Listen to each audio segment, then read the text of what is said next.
जिंदगी ने दोनों हाथों से दामन में खुशियां भरी थी। अच्छी खासी चलती दुकान, खुशहाल परिवार और उज्जवल भविष्य। लेकिन खुशियों के रास्ते पर दौड़ती जिंदगी ने एक खतरनाक यू टर्न लिया। 10 साल पुरानी तंबाकू की लत तो दिलीप चाहकर भी नहीं छोड़ पाए। नतीजा ये हुआ कि दिलीप की दुकान, आमदनी, जमा पूंजी, खुशियां सब उनसे छूट गई। दिलीप और उनकी पत्नी रंजू आज हमारे साथ हैं। रंजू, क्या हुआ दिलीप को?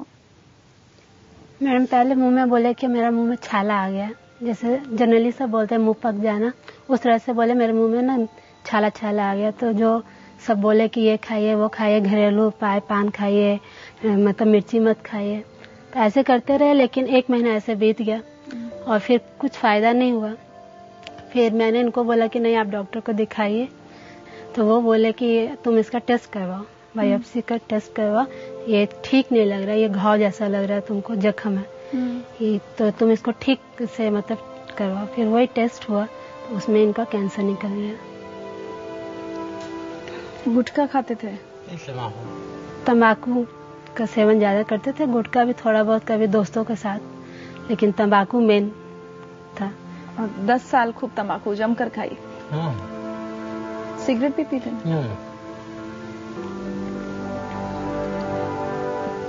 पूरे दिन कितनी तंबाकू आप खा लेते थे? 10 से 12 बार।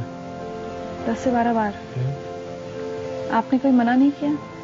मैंने तो मना किया, जब मैं देखती थी तो मैं मना भी करती थी, कई बार हाथ से भी फेंक देती थी, लेकिन पीछे में खा लेते थे तो फिर मैं क्या करती थी, दुकान में रहते थे, मैं घर में रहती थी, लेकिन जब मेरे सामने खाते थे तो मैं जरूर इनको 10 बात बोलती थी, मत खाइए ये वो, इतना देखते हैं टीवी पे, इतना कुछ होता है, तो बोलते थे कुछ नहीं होता है, कुछ नहीं है, ऐसे सब वो सब बेकार की बातें, कुछ भी नहीं होता। और मैं कभी समझ में नहीं आता था कि जो कर रहा हूँ गलत कर रहा हूँ? आता समय फिर इनकी बात क्यों नहीं सुनते थे आप? यार किसने, मेरे बुजुर्ग लोग कुछ नहीं हो रहा है, मैं अभी यंग हूँ, मुझे क्या होगा, मैं ठीक हूँ, क्या होगा? क्या क्या हुआ इनके ट्रीटमेंट में?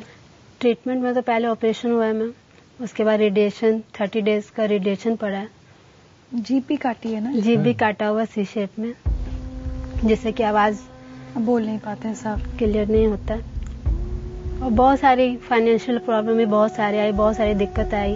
अब इनके कैंसर हो जाने के कारण मैंने अपने 6 महीने के बच्चों को छोड़ दिया। आपको कोई गुस्सा नहीं आया उन पर? सच बोलिएगा। गुस्सा तो बहुत आया मैम, क्योंकि ये क्या है, एक तरह से पूरी मेरी लाइफ ही स्पॉइल, क्योंकि हर लड़की का शादी होता था, एक बहुत सपना होता है, लेकिन मेरा कोई सपना नहीं पूरा हो सका, बस मैं तो परेशानी ही झेल रही हूँ। दिलीप, आपको पछतावा नहीं होता कि क्या कर दिया मैंने अपने परिवार का? होता है नहीं, अफसोस तो होता है। कहाँ से लगी थी लत आपको? जो सासी सब लगा दिया समाज में, जो सासी सबसे हुआ। एक मैसेज है आपके लिए। ऑपरेशन के बाद आपको हमने आईसीयू में देखा तो मेरा अंदर से हिल गया, मतलब इतना, मतलब छोटा 0 स्टेज में इतना प्रॉब्लम हो जाता है। तो बाद में जब आपने खुद को देखा आईने में कि आपको एक गले से लेके यहाँ तक आपको 46 स्टिच लगे हैं, मेटेलिक स्टिच, तो आप देख के हैरान हो गए। आपकी जीभ कटी हुई है, जीभ काट दिया गया था, मतलब ड्यू टू उसका, उसमें भी कैंसर हो गया था। आज आप इस बीमारी से बाहर निकल चुके हैं और आपने तंबाकू, सिगरेट, बीड़ी कुछ भी आज तक सेवन नहीं किया है। और ये क्यों नहीं किया है? क्योंकि आपको अपने फैमिली से प्यार है। दुकान भी बंद करनी पड़ी थी? जी हाँ, 6 महीने पूरी दुकान बंद रही, इसलिए बिजनेस भी पूरा ठप हो चुका है। अब आप समझ सकते हैं कि बिजनेस में एक दिन कितना इम्पोर्टेंट होता है। 6 महीने पूरी बंद रही, अब कुछ भी मतलब बचा नहीं है, बस चल रहा है, किसी तरह जिंदगी घिंचा रही है। कभी आप इनसे कहते हैं कि आपके किए की सजा हमको भुगतनी पड़ रही है? बहुत बार,